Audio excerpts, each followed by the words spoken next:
Fidèles du Journal des Sports, bonsoir et merci de nous rejoindre. Voici le sommaire de notre soirée.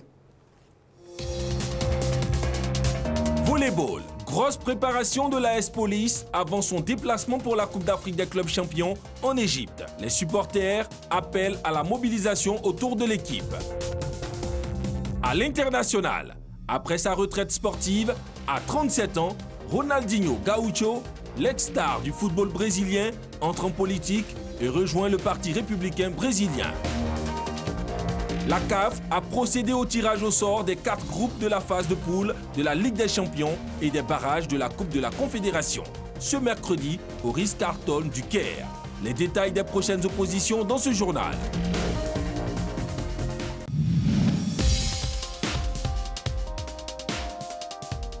Justement, dans la dernière partie de notre émission, nous parlerons de ce tirage au sort de la Ligue des Champions et bien sûr de la Coupe de la Confédération avec Bakary Kokapit et Aimé Brière. Bonsoir messieurs. Bonsoir. Bonsoir Gati. En national, du 25 mars au 6 avril prochain, l'association sportive de la police, championne en titre de Côte d'Ivoire, on parle de volleyball, se rendra au Caire en Égypte pour la Coupe d'Afrique des clubs champions. Elle représentera donc la Côte d'Ivoire à ce championnat. À cet effet, les hommes de l'AS Police ont eu une séance d'entraînement, c'était mardi dernier, suivi d'un match amical en présence du directeur général de la police. Rappelons qu'une quinzaine, une vingtaine sinon, de pays sont concernés par cette compétition. Marilyn Dasso et Samuel Metch. Ils vont certes au Caire, mais ils ne sont pas seuls. Ils vont avec notre bénédiction. C'est sur les mots d'encouragement et de soutien du contrôleur général Kouyaté Youssouf que débute la séance d'entraînement de l'AS Police engagée dans la Coupe d'Afrique des clubs champions de volleyball. Je me rendrai moi-même à l'aéroport pour aller les accompagner personnellement à bord de leur avion pour les encourager, ces jeunes gens, afin qu'ils puissent nous revenir avec cette équipe. Pour leur première sortie en tant que champion en titre, représentant la Côte d'Ivoire, nos policiers n'ont qu'un seul objectif, revenir les bras chargés de récompenses. Un objectif, sortir d'abord des poules. Parce qu'aucun club ivoirien n'est encore sorti des poules au niveau du volleyball. Donc sortir déjà des poules et puis ensuite on verra, comme l'appétit vient en mangeant. Il faut être assez guerrier de la tête, assez dur pour travailler et bosser. Bosser dur pour remporter. Bien qu'ayant seulement 2 ans de présence dans le volleyball de haut niveau, cette formation de l'AS Police entend tenir la dragée haute aux meilleures formations d'Afrique. C'est par un match amical entre l'AS Police et une équipe composée de volleyeurs de différents clubs que s'est achevée la séance d'entraînement. La Fédération ivoirienne de randonnée pédestre passe à la vitesse supérieure. Samedi dernier, elle s'est installée au complexe sportif J.C. Jackson, c'est du côté de Yopougon, pour redynamiser ses ligues. Bonfils Bédier et Samuel Metch. Environ 652 personnes issues des différents clubs ont pris part à cette activité. Les randonneurs ont parcouru 6 et 2 km de marche dans les artères de la commune de Yopougon avant de procéder à une séance de présélection en prélude à la randonnée nationale qui est prévue le samedi 28 juillet 2018 dans la forêt du Banco. À l'issue de cette présélection, chez les seniors, dont la tranche d'âge varie entre 18 et 34 ans, c'est l'équipe composée de Loua Jean-Brice, Dexy Charles, Dabiré et Odette qui s'impose au grand rendez-vous dans les catégories volonté, gym santé et Maxwell détente. Chez les vétérans 1, c'est-à-dire entre 35 et 44 ans, l'équipe Mohamed Lamine, Kone Doulaye, Kwame Amenan et Kwadio Viviane s'est facilement imposée dans les disciplines fitness, détente, gym santé, sport santé et Bakosso. Les vétérans 2, c'est-à-dire âgés de plus de 45 ans, mais Étienne, Kissiamoa, Madame Zadi et Kwadio Elisabeth ont pris le ticket de la Ligue de Yopougon dans les disciplines Maxwell détente, gym santé et sport vie. Tournoi de la fonction publique, il s'agit de Maracana. Après 6 mois de compétition, ce tournoi a pris fin samedi à l'ENA avec un 3e trophée consécutif pour la DSI, la direction des services informatiques, qui a eu raison de l'ENA, 3-2 au tir au but. Troisième trophée pour la DSI, la direction des services informatiques en jaune et bleu. Elle était opposée à l'ENA, École nationale d'administration. Tout commence bien pour l'ENA qui ouvre le score, mais qui se fait rattraper juste avant la pause. Pas de but en deuxième mi-temps. La DSI s'impose au tir au but 3-2. On a vu des équipes qui, après de longs moments d'empoignade, venaient fraterniser et jouer au football. Et vous avez vu également que d'autres ministères se sont associés à nous pour qu'il y ait une certaine symbiose au niveau des agents de ces ministères. Mais on pense que c'est une bonne chose et je voudrais, au nom de Monsieur le ministre de la fonction publique, encourager les organisateurs et féliciter toutes les équipes qui ont participé à cette compétition. Avant la finale, le match de classement a vu la victoire de la direction des ressources humaines. En blanc-noir, au tir au but 3-1 face à l'ADC. Vous avez pu le constater, il y a eu la convivialité, il y a eu la ferveur, il y a eu la joie, on s'est très bien amusé. Et je pense que la fête a été belle. Le match de gala a vu la victoire des dames des eaux et forêts en vert. 3-0 devant celle de la fonction publique.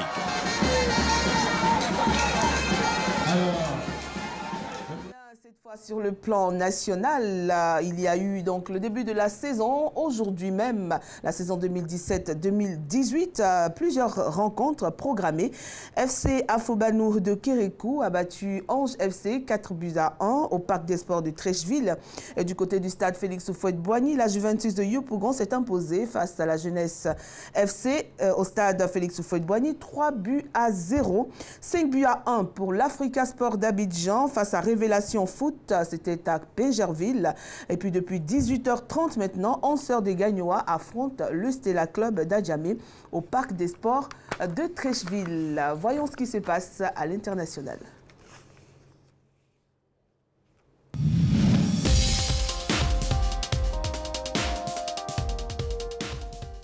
Les informations internationales démarrent avec du basketball NBA. Oklahoma City Thunder a perdu à Boston 100 contre 99 en ayant compté 5 points d'avance à 20 secondes de la fin de la rencontre. Fin d'une série de 6 victoires pour Oklahoma City. Une défaite rageante pour cette équipe qui était donnée pourtant favori avant la rencontre. Jean-Sylvain Esso, Odalégué.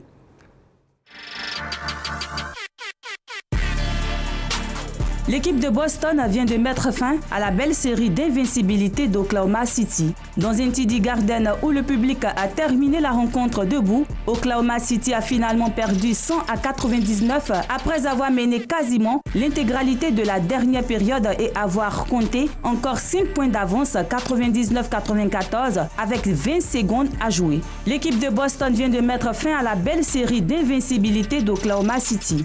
En toute fin de rencontre, 2 joueurs auraient pu donner la victoire à Oklahoma. Ils peuvent s'en vouloir particulièrement. Russell Westbrook et Carmelo Anthony qui ont raté des lancers francs avec un peu moins de 17 secondes à jouer. Leurs loupés ont surtout permis à Maurice, Steven Adams et autres de tirer à 3 points et coiffer au poteau leur adversaire 100-99 avec 1 seconde et 2 dixièmes à jouer. Les Celtics sont plusieurs joueurs clés comme Kyrie Irving blessé au genou et Jaylen Brown ont réussi à s'imposer dans un match où ils n'ont pas vraiment été dominateurs. L'équipe de Boston Celtics renoue avec la victoire après s'être inclinée le dimanche dernier sur le parquet de New Orleans 108-89. Ce résultat ne change pas grand-chose pour Boston qui reste à bonne distance de Toronto, premier, et garde une marge aussi large sur Cleveland, troisième. En revanche, Oklahoma City laisse de l'espoir à de nombreux poursuivants dans une course à la qualification échevelée dans la conférence Ouest.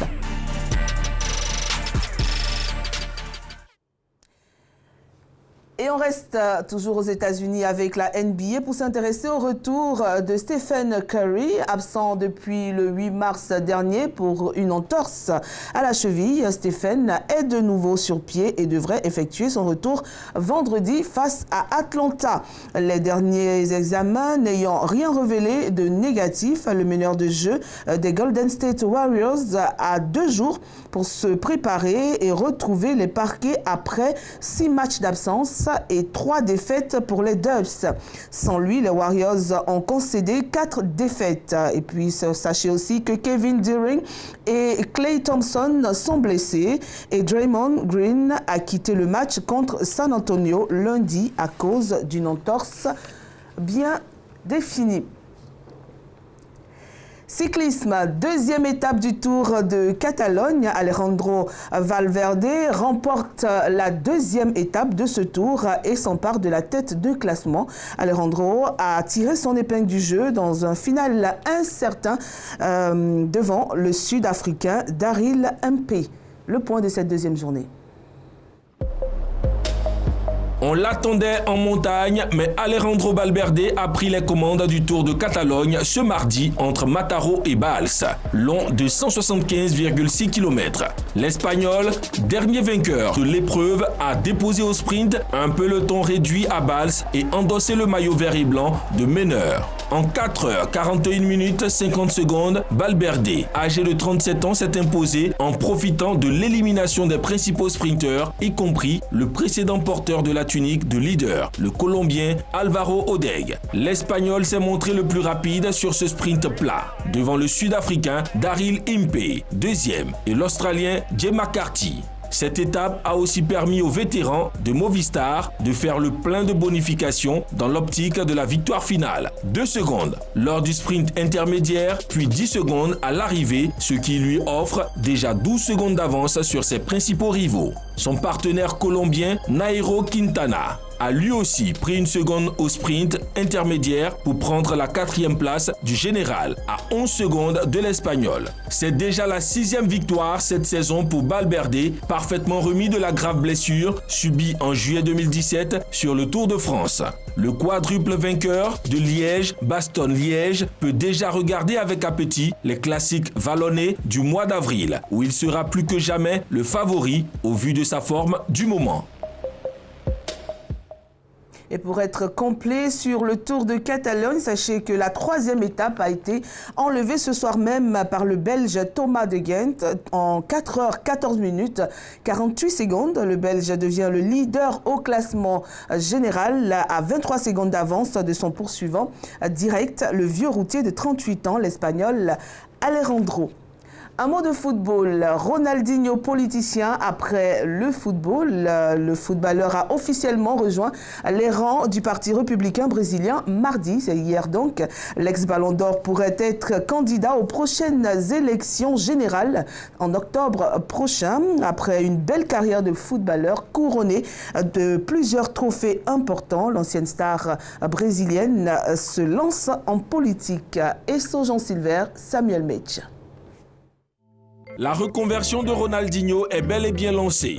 Comme l'évoquait la presse locale en décembre, l'ancienne star du football brésilien se lance en politique. Rony, âgé de 37 ans, a rejoint mardi les rangs du Parti républicain brésilien, considéré comme le bras politique de l'Église universelle du Royaume de Dieu néo-pentecôtiste.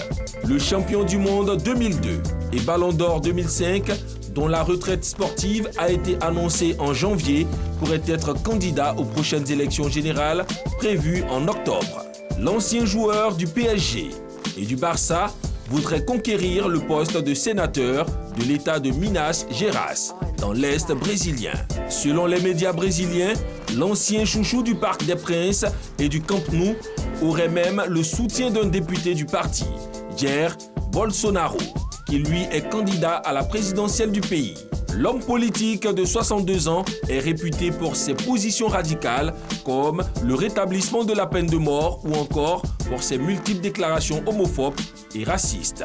Je suis heureux de pouvoir participer à un projet qui recherche le meilleur pour notre pays et qui est porteur de modernité, bonheur et santé pour toute la population, a déclaré Ronaldinho dans un communiqué diffusé par son parti. Courage et bon vent à l'ancien numéro 10 de la Seleção.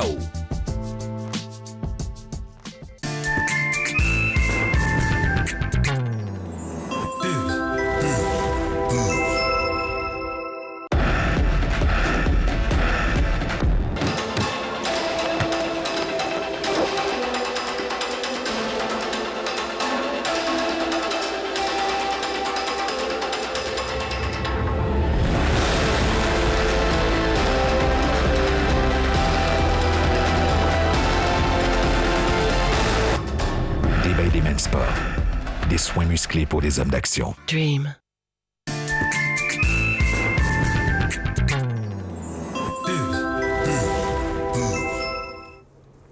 Intéressons-nous cette fois à cet autre ex-footballeur devenu quant à lui président de la République du Libéria, ou plutôt parlons de son fils Timothée Weah, le fils de la légende George Weah, vous l'aurez compris, est devenu le premier joueur américain de l'histoire à évoluer sous les couleurs du Paris Saint-Germain. Après seulement 3 matchs disputés avec les pros, il réussit à attirer l'attention du sélectionneur de l'équipe des États-Unis, Dave, qui l'a convoqué en équipe première. Il marche bien sûr sur les traces de son père. C'est l'heure du débrief.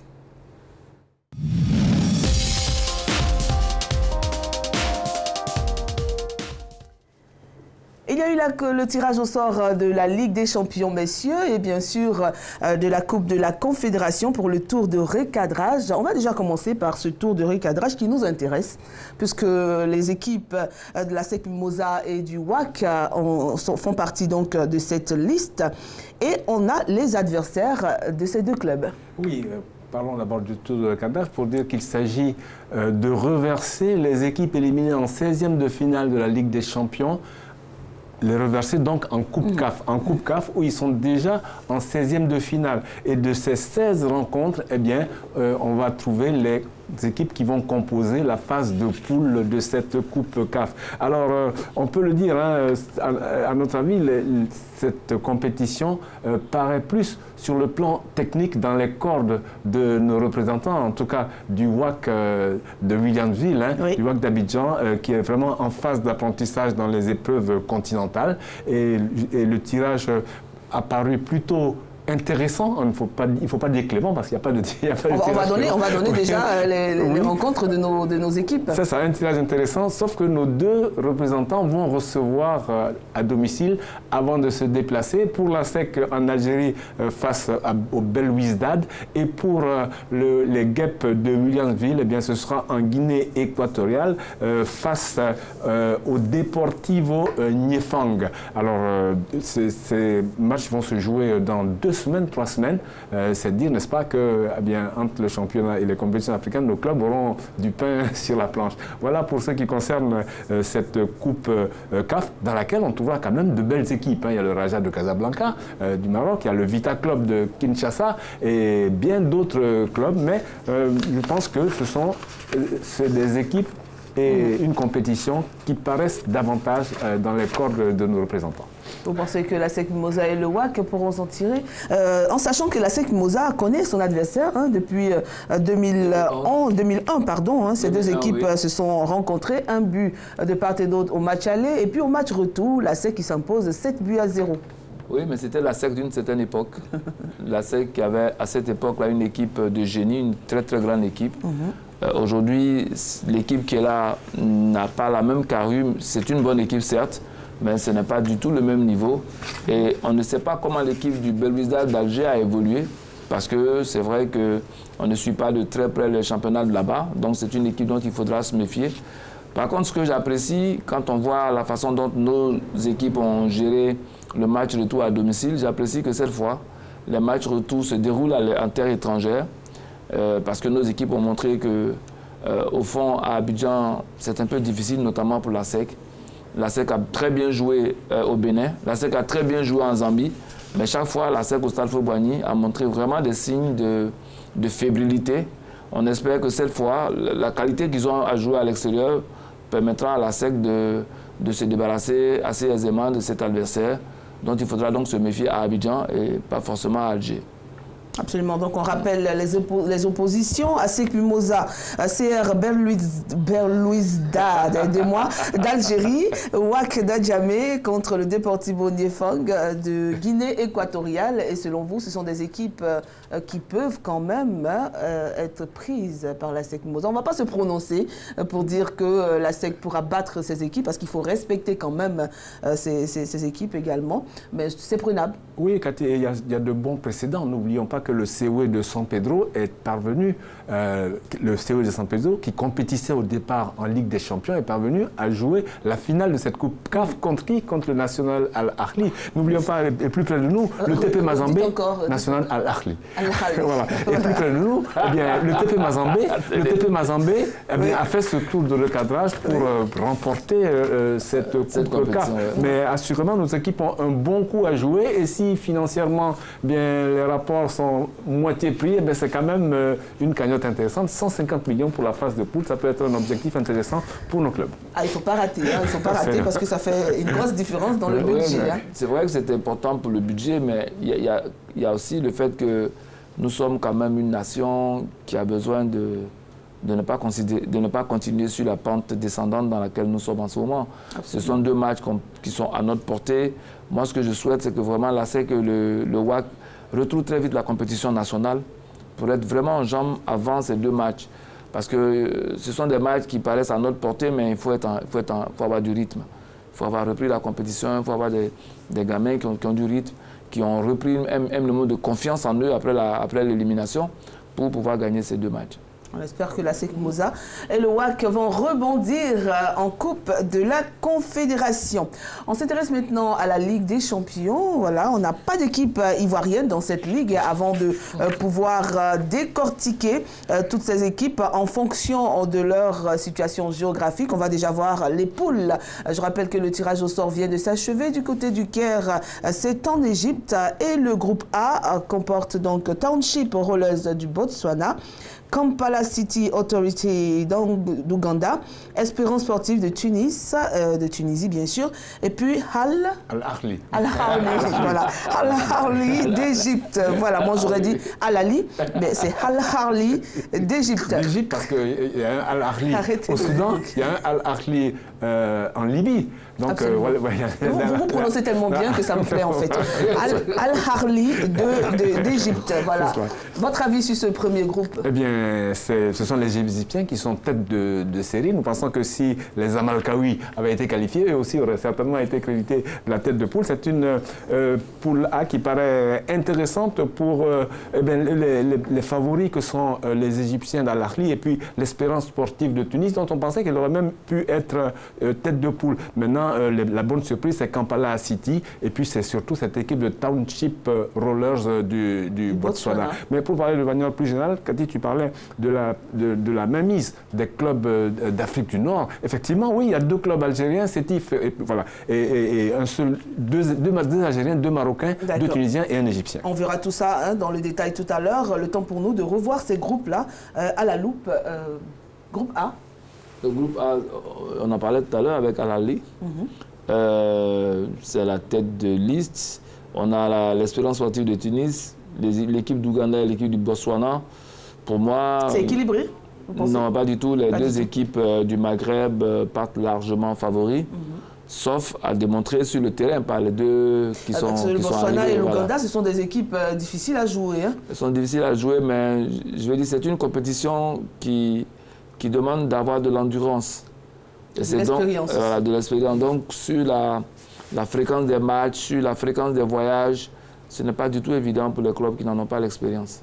Et sur ce plan-là, les équipes du Maghreb ont une très très grande expérience. Oui, mais à côté de l'expérience, généralement, les équipes du Botswana, de l'Ouganda, Zambie, ces équipes-là, des plateaux-là, sont très endurantes. Hein. Les joueurs sont assez costauds, assez endurants. C'est du combat 90 minutes durant. Mais le fait est que leur manière de jouer est pour eux-mêmes une épreuve aussi. Parce qu'on peut jouer cela pendant un certain temps de la compétition. C'est difficile de tenir cette façon de jouer sur toute la compétition. Donc c'est pour eux-mêmes aussi un frein à leur performance. Un frein à leur performance? Oui, parce qu'il faut... Vous avez mis une virgule au lieu d'un point, donc du coup... c'est ça, c'est un frein à leur performance. J'étais en train de dire qu'effectivement, c'est une qualité. Sur un match, c'est bon. Sur 2, ça passe encore. Mais dès que la compétition commence à être longue, on sent une baisse totale du rythme parce que ça demande énormément d'efforts physiques. Donc pour vous, les deux équipes pardon, du Maghreb voilà, de l'Afrique du Nord, Tunisie et l'Égypte sont largement oui, dans les favoris. Ce serait une surprise de voir le modeste Botswana, parce qu'il y a longtemps qu'on n'a pas vu une équipe du Botswana à un tel niveau. Et la surprise viendrait donc de ces Botswanais et de ces Ougandais. Donc il faudrait peut-être se méfier. D'accord. Et dans le groupe B, on retrouve El Jadida du Maroc, Mouloudia Club d'Algérie bien sûr, Sétif d'Alger, Empereur, et le TP Mazembe du Congo. Ben, c'est la poule de la mort tout simplement, parce que le TP Mazembe qui est détenteur du trophée de la Coupe CAF, plusieurs fois détenteur du trophée de la Ligue des Champions. Et il va trouver sur son chemin des équipes maghrébines. El Jadida du Maroc, qu'on connaît moins, il faut bien le dire. Mais pour le Mouloudia Club d'Alger et l'entente de Sétif, ce sont véritablement deux matchs au couteau, au propre et au figuré. Absolument. Parce que croyez-moi, deux clubs ne se font pas de cadeaux. Et les matchs sont très chauds entre ces équipes-là, et sur le terrain et en dehors. Il faudra peut-être prendre des dispositions sur le plan de la sécurité. Donc ce sera une poule très ouverte, mais peut-être que les Congolais du TP Mazembe, aussi expérimentés que le Mouloudia Club d'Alger, profiteront de leur expérience et profiteront du duel fratricide pour pouvoir se frayer un chemin dans la phase où il y a nos compatriotes, hein, c'est bien pour, pour eux qui ont vraiment beaucoup de compétitions, de grandes compétitions dans les jambes. Oui, c'est Goro et Cédric, comme Cédric, ils sont en bonne forme. Et ma foi, dans cette poule-là, les Congolais pourraient profiter de la lutte fratricide entre le Mouloudia et l'entente sportive, le Mouloudia d'Alger et l'entente sportive de Sétif, pour se frayer un chemin dans la phase qui viendra après. La poule la plus difficile, c'est votre avis? Oui, non, mais le TP Mazembe vient quand même comme équipe favori, parce que cette équipe-là a une expérience du haut niveau depuis déjà quelques années par rapport aux trois autres équipes. Même si on a, en termes de nombre, une suprématie de l'Afrique du Nord encore, trois équipes. Contre la seule équipe d'Afrique noire, le TP. C'est vrai que le TP est en tête, mais le TP aura quand même fort à faire. Ça fait 3 voyages dans la même zone contre le même type de football. À la limite, c'est épuisant. C'est pas facile. Parce que chaque fois que tu finis un match contre l'une des équipes, eh bien, tout le monde regarde comment tu as joué. Et donc la prochaine fois, ça devient beaucoup plus compliqué. Et dans le groupe C, on retrouve ce club qui a surpris tout le monde, hein, l'AS Togo du port de Lomé, bien sûr, qui vient du Togo. Et puis on a Oroya de Guinée équatoriale, Mamelodi Sundowns de Guinée Conakry, Mamelodi Sundowns d'Afrique du Sud et Wydad Athletic Club du Maroc, qu'on connaît très bien. Oui, alors d'abord 2 vainqueurs de l'épreuve, hein, le Wydad Athletic Club de Casablanca, Maroc, et puis le Mamelodi Sundowns. Dans la catégorie, tu parlais des Ivoiriens dans l'équipe du TP Mazembe, il y a également des Ivoiriens à Mamelodi Sundowns. Il y a Zakri, l'attaquant, le défenseur Bangali, qui mériterait de faire partie de nos différentes équipes nationales. Voilà. Toujours est-il qu'ils vont très certainement se faire une belle bagarre. En revanche, le Oroya de Conakry sera à l'affût. Le Oroya qui a mis à la raison le club les Dakarois, Génération Foot, les Dakarois de Mané. Alors 2-1 à Conakry, 2-0 à Dakar. Et puis ils devront faire attention à cette équipe de l'AS Togo qui est vainqueur tout simplement du Raja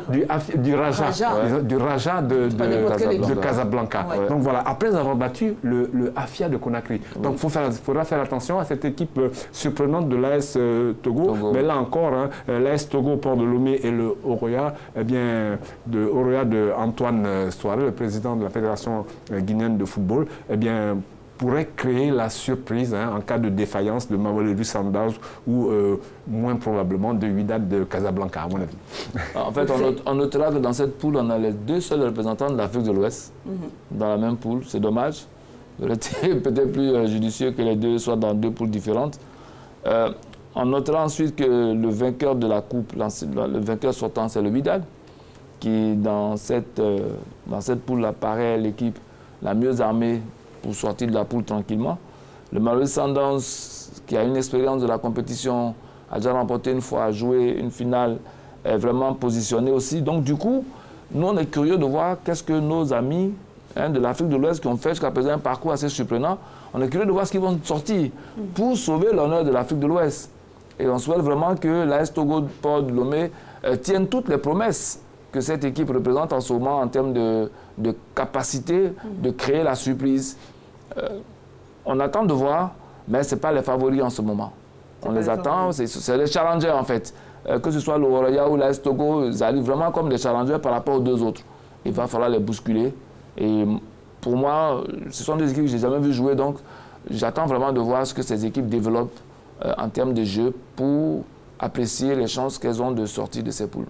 Donc c'était donc le groupe C avec AS Togo au port de Lomé du Togo, Oroya AC de Guinée-Conakry, Mamelodi Sundown d'Afrique du Sud et puis le Wydad Athletic Club, le WAC du Maroc, de Casablanca du Maroc. Dans le groupe D, le quatrième groupe, on a le Desportivo Club de Agosto, c'est bien sûr en Angola, Mbaban Swallows de Swaziland et puis les Esco United qui nous a bien éliminés ici de Zambie, Étoile sportive du Sahel de Tunis. Oui, on peut penser que l'Étoile sportive du Sahel de Sousse, l'équipe tunisienne, donc, va partir avec les faveurs du pronostic dans une poule qui semble quelque peu déséquilibrée. Alors Zesco United va peut-être réaliser une performance aussi intéressante que celle qui lui a permis de battre la SEC d'Abidjan. Maintenant, il faut penser que c'est Mbaban Swallows du Swaziland, que les Hirondelles, c'est leur nom, voleront très haut si elles ne veulent pas se faire emporter bouffer par les trois autres clubs.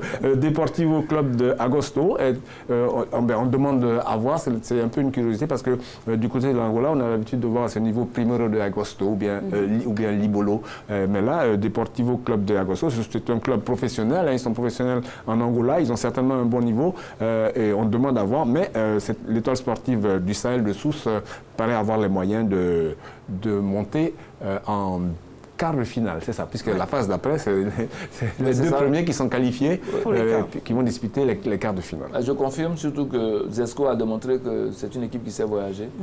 Elle a su revenir ici à Abidjan battre la SEC alors qu'elle a concédé la défaite chez elle.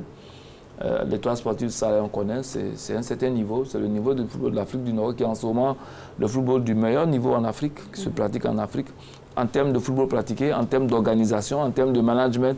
Vraiment, en ce moment, il survole le football africain. Maintenant, comme l'a dit Aimé, nos amis du Swaziland, c'est la surprise. On attend de voir ce que ça vaut. Les Angolais, on sait un peu quel football ils pratiquent. Ils ont des équipes qui se relaient. Une année, c'est Primeiro, après c'est Libolo, aujourd'hui c'est Agosto, Deportivo Club de Agosto. Bon, on attend de voir ce que ça vaut. Mais ce sont des équipes qui, on a l'impression qu'il n'y a pas une grande stabilité dans le niveau de performance. Donc on attend de voir ce que cela va donner. C'était donc le quatrième groupe après le tirage au sort pour les matchs de poule de la Ligue des Champions. On va voir un peu dans le détail, comme on le disait tout à l'heure, il y a vraiment des zones qui ont placé plusieurs équipes, notamment la zone nord de l'Afrique.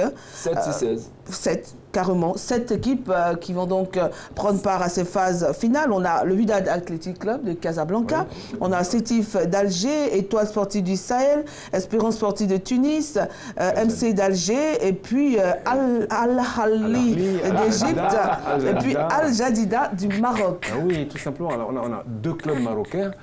Al-Jadida, qu'on connaît bien, qu'on connaît moins, et puis le Wydad Athletic Club de Casablanca, qui est tout simplement le tenant du titre. 2 clubs algériens, l'entente sportive de Sétif et le Mouloudia Club d'Alger. Alors il y a 2 Mouloudia Clubs, il y a celui d'Alger et celui d'Oran.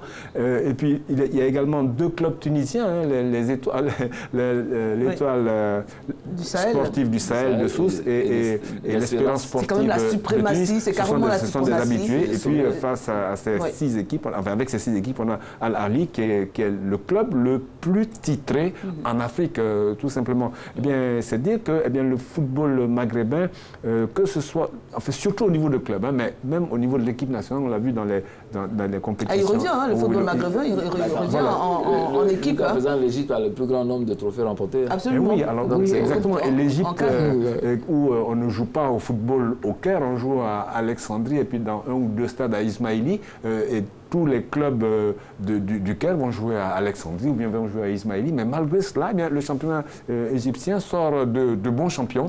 Et ils sont toujours présents dans les phases et ils mettent les moyens importantes. en plus. Les clubs égyptiens, ils ont des moyens. Il n'y a pas de comparaison sur le plan des moyens financiers, sur le plan des structures. Voilà, sur le plan des supporters et tout, ils sont en avance. Et n'oubliez pas qu'ils jouent également la coupe arabe des clubs. Ça fait qu'on ne le sait pas, mais ils ont du rythme. Ils ont du rythme, voilà, ils sont en compétition, constamment en compétition. Ils ont vraiment les moyens, franchement, c'est impressionnant. C'est impressionnant. C'est pas comparable. J'ai souvent l'habitude de donner cet exemple. L'Égypte, déjà dans les années 80, moi j'ai vu le stade du Zamalek en 89, c'était le stade du Zamalek. Je ne parle pas du stade du Caire. C'est un stade aussi grand que le stade Fobani, avec toutes les infrastructures, avec un ensemble de complexes commerciaux qui appartiennent au club. Et le stade, il est plein tous les week-ends. Et quand vous regardez, je dis ça souvent aux supporters et je leur explique, vous voulez que vos clubs soient forts. Si vous n'allez pas au terrain, ils ne seront jamais forts. Parce que la première recette, c'est la mobilisation, c'est la popularité. Quand vous avez la popularité, eh bien les annonceurs suivent. Parce que les annonceurs viennent pour le public que vous déplacez. Donc, tous nos spectateurs qui disent non, nos équipes ne varient, on ne va pas au terrain, mais ils tuent leurs équipes en réalité. Il faut venir au stade. Oui, Capi, et le portrait qu'on découvre quand vous avez été au stade du National, vous avez vu le portrait, et vous croyez que c'est le portrait du président de la République? C'est une histoire qu'on dit pour chambrer ceux de l'Africa, parce que on disait qu'ils étaient à la Jeune Coupe d'Afrique contre nos amis de Al-Ali avec un certain Mahmoud Kati, dont le portrait était devant le stade. Ils ont pensé que c'était le portrait du président comme on a au stade Fobani ici. On lui a dit non, c'est le portrait du gars contre qui tu vas jouer. Ça casse le moral, carrément. Ça casse le moral. Et après, donc, les pays de l'Afrique du Nord, on a bien sûr l'Afrique australe qui vient avec le Swaziland, Mbaban du Swaziland, Township du Botswana, et puis Zesco United de Zambie. Et Kampala City d'Ouganda, alors on peut parler de ces Mbaban Swallows et du Township Rollers qui viennent vraiment sur la pointe des pieds. Absolument. Et qui vont essayer de se faire un nom, même si, alors là j'y reviens encore, ils vont se faire beaucoup d'argent, hein, on parle d'une cagnotte de 300 millions. Pour certains clubs, c'est beaucoup. Ça peut faire grandir certains clubs. Et ma foi, ils viendront jouer crânement leur chance.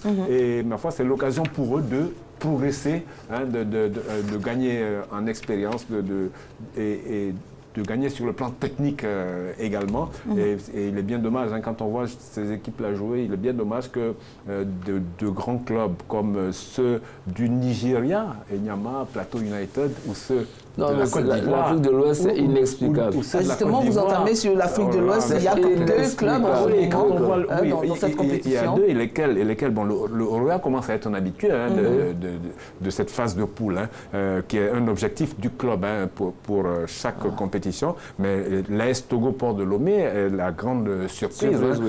Et nous avions suivi des interviews de leur entraîneur et il était à chaque fois confiant. Absolument. Oui, parce que ce n'est plus le Dynamique togolais, ce n'est plus l'Étoile filante de Lomé, c'est l'AS Togo Port de Lomé. Ben, ça veut dire que c'est une société privée qui a pris en charge cette équipe et qui lui donne les moyens de s'entraîner et d'avoir de bons éléments. C'est une occasion de dire à tout le monde, quand on se met à ce qu'on a à faire, on avance. Le Togo a souffert pendant longtemps de troubles au niveau fédéral. Et bien, ils étaient dans le trou. À présent qu'ils ont accepté de se remettre à ce qui est l'essentiel, il y a une équipe qui émerge. C'est comme ça, on n'avance pas à l'intérieur de palabres. Pour nous, ça commence juste. On veut expérimenter aussi. Après, on va sortir. Les autres ont fait, nous, on veut expérimenter. Chacun son expérience. Laissez-nous faire.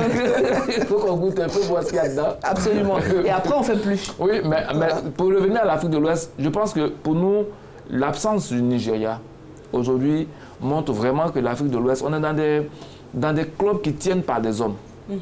On a eu le New Nigeria Bank à l'époque, on a eu des grands noms, mais après on se rend compte qu'en fait c'était des constructions de grands présidents. C'est-à-dire de gens qui avaient des ressources, qui avaient des moyens, qui ont mis pour bâtir des éléments qui étaient à la mesure de leur richesse. Et bien ces personnes sont parties, les clubs ont disparu. Aujourd'hui, il faut qu'on aille vraiment vers des logiques de clubs qui ne sont plus à l'image d'une seule personne. Ça va être des constructions pour la pérennité, sur la durée. On parlait donc du tirage au sort de la Ligue des Champions et de la Coupe de la Confédération. Ce qu'on retient, c'est que l'Afrique de l'Ouest place seulement 2 équipes. C'est un peu dommage. Il faut que l'Afrique de l'Ouest se réveille. Rencontre FIF, G évolutif à Zurich, ni vainqueur ni vaincu. La FIFA renvoie le football ivoirien à sa copie. Vers une réconciliation ou un clash, le choix de la FIFA, l'intérêt du football. Ces thèmes seront abordés demain dans le débat avec Choilio Diomandé, Magloire Diop et bien sûr Dago Charles. Connectez-vous demain, on parlera. Et vous aussi, vous aurez la parole avec les différents micro-trottoirs. Merci d'être venu. Merci à vous de nous avoir suivis. À demain.